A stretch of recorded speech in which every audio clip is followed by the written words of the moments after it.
আসসালামু আলাইকুম বন্ধুরা, ওয়েলকাম টু জান্নাত কুকিং চ্যানেল।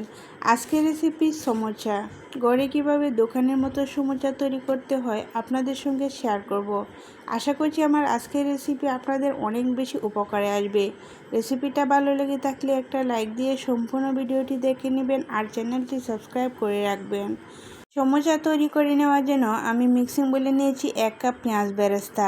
এই পেঁয়াজ বেরেস্তাটা তৈরি করার সময় অল্প একটু চিনি দিয়ে বেরেস্তাটা তৈরি করবেন, তাহলে দেখবেন বেরেস্তাটা অনেক বেশি টেস্টি হবে। এখন দিয়ে দিচ্ছি 1 টেবিল চামচ কাঁচামরিচ কুচি, দিয়ে দিচ্ছি 2 টেবিল চামচ ধনেপাতা কুচি। এখানে কিন্তু আর কোনো বেশি উপকরণ লাগবে না। এখন এই উপকরণগুলো সাইড করে রেখে দিয়েছি। আর সমোসার শীট তৈরি করার পর যে সাইডে যে বাড়তি অংশগুলো ছিল ওই অংশগুলো আমি বেজে নিয়েছি, মুচমুচে করে বেজে তারপর ঠান্ডা করে নিয়েছি। এখন এগুলো গুঁড়া করে নেব। হাতের সাহায্যে কিন্তু গুঁড়া করা যায়।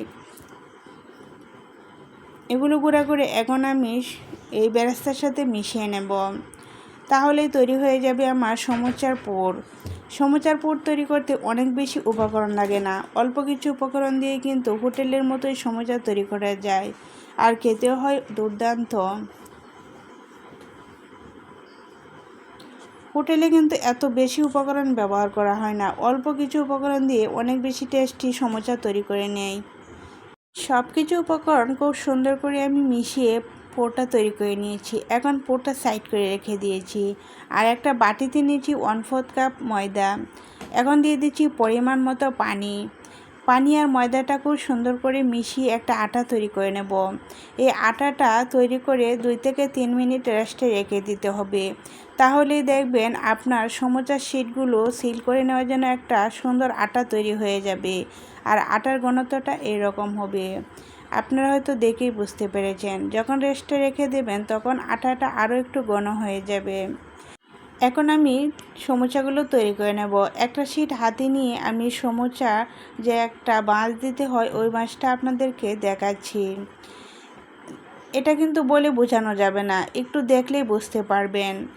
একটু বাঁশ দিয়ে তারপর আমি যে তৈরি করে রেখে দিয়েছিলাম আটাটা, ওই আটাটা লাগিয়ে নিচ্ছি, তাহলে দেখবেন আপনার সমোচাগুলো ভাজার সময় আর খুলে আসবে না। পরিমাণ মতো পুর আমি ভিতরে দিয়ে আবারও কিছুটা আটা লাগিয়ে নিচ্ছি। আটাটা লাগিয়ে খুব সুন্দর করে মুখটা সিল করে দিতে হবে।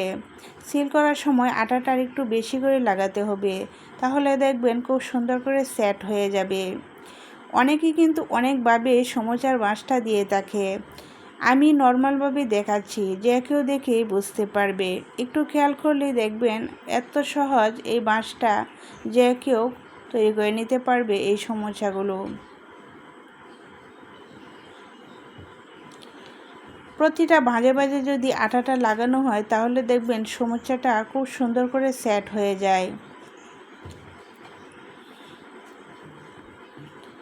এখন আমি বাঁশটা দিয়ে পরিমাণ মতো পুর দিয়ে আমি মুখটা সিল করে দেব।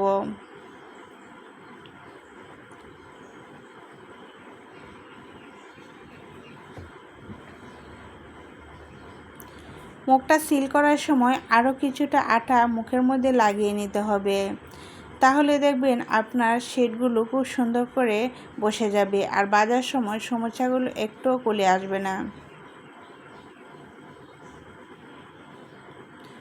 সমোচার ভিতরে যদি অনেক বেশি তেল ঢুকে যায় তাহলে কিন্তু সমোচা খেতে ভালো লাগে না, আর সমোচা কিন্তু এমনিতে অনেক বেশি ক্রিস্পি করে ভেজে নিতে হয়। এখন আমি একই প্রসেসে সবগুলো সমোচা তৈরি করে নিয়েছি, আপনারা হয়তো দেখেই বুঝতে পেরেছেন। এগুলো ভেজে নেওয়ার জন্য চুলায় একটি প্যান বসিয়ে দিয়েছি পর্যাপ্ত পরিমাণ তেল। তেলটা হালকা একটু গরম করে নিয়েছি, হাতে সহ্য করা যায় এরকম গরম করে তেলটা তারপর সমোচাগুলো দিতে হবে, না হলে দেখবেন সমোচার মধ্যে বাবলস ক্রিয়েট হবে, তখন কিন্তু সমোচাগুলো দেখতে ভালো লাগবে না।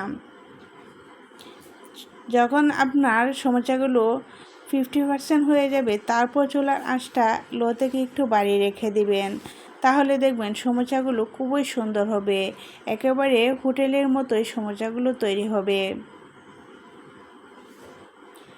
ভাজার সময়টা 7 থেকে 8 মিনিট লাগতে পারে। আমি একটু সময় নিয়ে সমোসাগুলো বেজে নেব, তাহলে দেখবেন সমোসাগুলো ভিতর পর্যন্ত খুবই ক্রিস্পি হবে আর খেতেও কিন্তু অনেক বেশি মজার হবে। আমি আমার পছন্দ মতো করে সমোসাগুলো বেজে নিয়েছি। আপনারা আপনাদের পছন্দ মতো করে সমোসাগুলো বেজে নেবেন।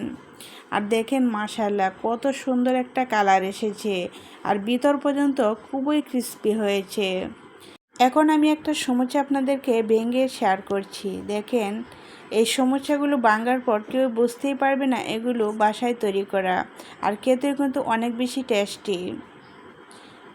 আজ তাহলে এ পর্যন্তই। আল্লাহ হাফেজ।